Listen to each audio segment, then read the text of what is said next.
کوئی پاکستانی جوکر مولوی کہہ رہا تھا کہ یہ ان لوگوں کے پیچھے نماز نہیں پڑھنا جو بریلوی لوگ ہیں، یہ رسول اللہ کو مشکل کشا مانتے ہیں، لہٰذا یہ شرک کرتے ہیں، یہ شرک کرتے ہیں، اس وجہ سے ان کے پیچھے نماز نہیں۔ ایک طرف تو تم ہمیں مشرک کہتے ہو اور دوسری طرف اتحاد اتحاد کا نعرہ بھی لگاتے ہو، پھر اگر ہم تمہارے پیچھے نماز نہ پڑھیں تو تمہیں درد کیوں ہوتا ہے، تکلیف کیوں ہوتی ہے؟ لیکن یہ جملہ مجھے بڑا سخت لگا کہ نبی پاک صلی اللہ تعالیٰ علیہ وسلم کو اگر آج کوئی مشکل کشا سمجھے، اپنی مشکلوں کا حل کرنے والا آقا سمجھے، تو یہ صاحب ہمیں مشرک قرار دیتے ہیں۔ پھر شرف الدین امام بوصیری کے بارے میں تمہارا کیا خیال ہے، جو لقوہ اور فالج کے اثر کے بعد اپنے بستر پر لیٹ کر کے حضور کی بارگاہ میں یوں کہتے ہیں، یا اکرم الخلق مالی من الود به سواک عند حلول الحادث العمم ولن يضيق رسول الله جاهك بي اذا الكريم تجلى باسم منتقم۔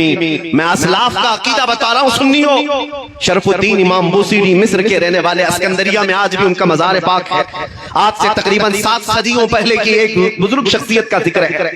ان کے جسم پر جب فالج کا اثر ہو گیا، پیرالائز، جانتے ہیں فالج کا اثر جب ہو جائے تو انسان چلنے پھرنے سے بھی عاجز ہو جائے، اٹھ پھر نہیں سکتا، علاج بہت کرایا حکیموں سے، شفایابی نہیں ملی۔ پھر اخیر میں شرف الدین بوصیری نے قصیدہ لکھنا شروع کیا، مولا یا صلی وسلم دائما ابدا۔ یہ قصیدہ آج پوری دنیا میں مشہور ہے، اس کے 2 شعر آج بھی حضور کی جالیوں کے دروازے پر بھی لکھے ہوئے موجود ہیں۔ هو الحبیب الذی ترجا شفاعته لكل حول من الاحوال مقتحم۔ 170 اشعار لکھے روتے روتے، اور اس کے بعد جب نیند لگ گئی، آنکھیں بند ہوئی، تو رات عظیم رات تھی کہ سرور کائنات خواب میں تشریف لاتے ہیں، تاجدار مدینہ صلی اللہ تعالیٰ علیہ وسلم تشریف لاتے ہیں اور پوچھتے ہیں، شرف الدین تجھے کیا ہوا؟ روتے ہوئے خواب میں عرض کیا کہ آقا مجھے فالج کا اثر ہوا، اب چلنے پھرنے سے عاجز ہو گیا ہوں، بستر پر رہتا ہوں اور لوگوں نے بھی ساتھ چھوڑ دیا ہے۔ نبی کریم صلی اللہ تعالیٰ علیہ وسلم نے ارشاد فرمایا، شرف الدین بوصیری تو نے جو قصیدہ ہماری شان میں لکھا وہ ہمیں بھی تو سناؤ۔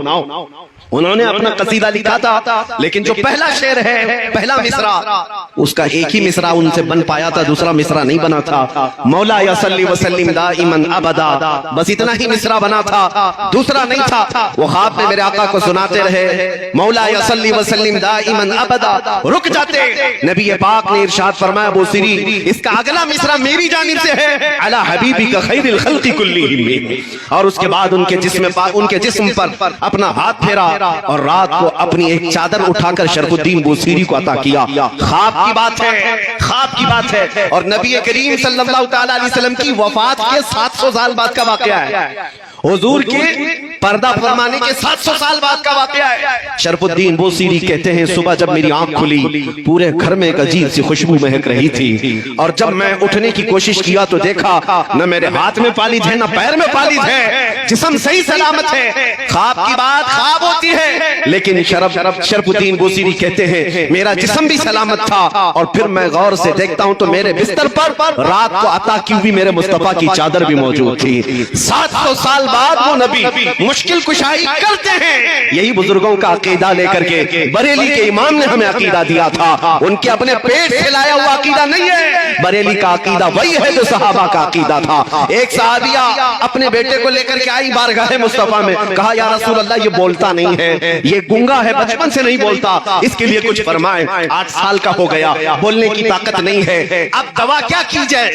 جس کی زبان چلتی ہی نہ ہو، پیدائشی بولتا نہ ہو۔ نبی پاک کے پاس جب وہ خاتون آئی، میرے عزیزو آج ان لوگوں سے پوچھو وہ خاتون کیوں رسول اللہ کے پاس گئیں؟ ارے زبان دینا تو اللہ کا کام ہے، قوت گویائی اللہ بخشتا ہے۔ صحابیہ تو مصطفیٰ کے دربار میں آئی ہے یہ عقیدہ دینے کے لیے، دیتا اللہ ہی ہے، دروازہ مصطفیٰ کا ہوتا ہے، کیونکہ میرے آقا نے فرمایا ہے انما انا قاسم واللہ یعطی، اللہ دیتا ہے اور میں تقسیم کرتا ہوں۔ وہ صحابیہ قریب آئیں حضور پاک صلی اللہ علیہ وسلم کے پاس اپنا بیٹا لے کر کے، حضور نے کیا علاج فرمایا؟ نبی کریم صلی اللہ تعالیٰ علیہ وسلم نے کیا علاج فرمایا؟ کچھ نہیں، اس چھوٹے سے ننھے سے بچے کو قریب بلایا اور پوچھا اس بچے سے کہ من انا، بیٹے اے لڑکے بتا میں کون ہوں؟ وہ جو پیدائشی گنگا تھا وہ بچہ بول پڑا اشہد انک محمد رسول اللہ، میں گواہی دیتا ہوں کہ آپ محمد صلی اللہ علیہ وسلم اللہ کے رسول ہیں۔ اسی عقیدے کو ہمارے امام نے فرمایا تھا، کون دیتا ہے دینے کو منہ چاہیے، دینے والا ہے سچا ہمارا نبی۔